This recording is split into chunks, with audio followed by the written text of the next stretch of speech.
कार्तिक मास 10वां अध्याय।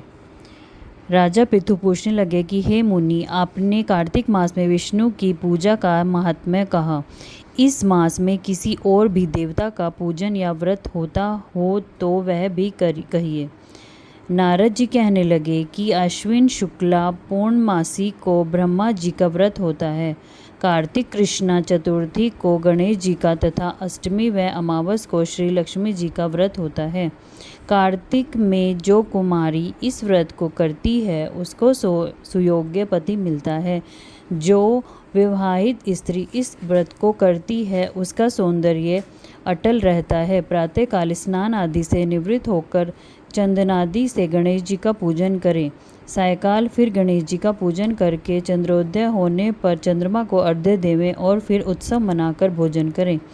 स्त्रियों को अपने सौभाग्य के लिए इस व्रत को अवश्य करना चाहिए। नारद जी कहने लगे कि हे राजा पृथु, इस व्रत का एक सुंदर इतिहास मैं तुमसे कहता हूँ, सुनो। भद्रवती नाम की एक पुरी में सुधर्मा नाम का एक राजा था। उसके रविदत्त, सुशर्मा, जयशर्मा और सुशोभन नाम वाले 4 पुत्र और वीरवती नाम वाली कन्या थी। उस कन्या वीरवती का विवाह देवव्रत के साथ हो गया। वे दोनों बड़े ही प्रेम के साथ रहते थे। एक दिन अचानक घर में बैठे हुए देवव्रत को सांप ने काट लिया, जिससे उसकी मृत्यु हो गई।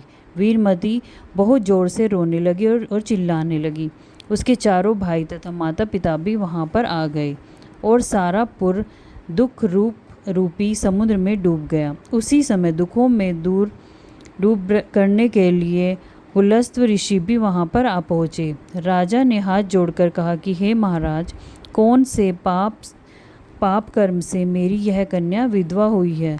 तब पुलस्त्य जी ने कहा कि राजन, कार्तिक मास में तुम्हारी कन्या ने गणेश चतुर्थी का व्रत नहीं किया था, इसी पाप से यह विधवा हुई है। फिर पुलस्त्य जी कहने लगे कि इस समय ब्रह्मा, विष्णु, महेश, इंद्राणी सब देवता दैत्यों के नाश का उपाय सोचने के लिए एकत्रित हुए हैं। उस समय ब्रह्मा जी ने कहा कि गणेश चतुर्थी का व्रत सब दैत्यों को विनाश करने वाला है। तब समस्त देवताओं ने कार्तिक कृष्णा चतुर्थी का व्रत किया और दैत्यों पर विजय पाई। विजय प्राप्त होने के बाद सब देवताओं ने गणेश जी से कहा कि वर मांगो।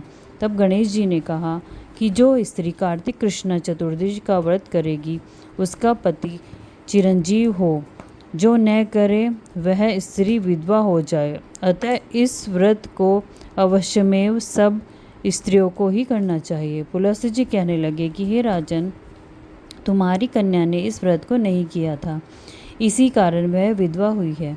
यदि वह अब भी इस व्रत को करे तो उसका मृतक पति जीवित हो जाएगा। यह कहकर ऋषि तो चले गए और राजा ने अपनी जामात्र के मृतक शरीर को तेल में डलवा दिया।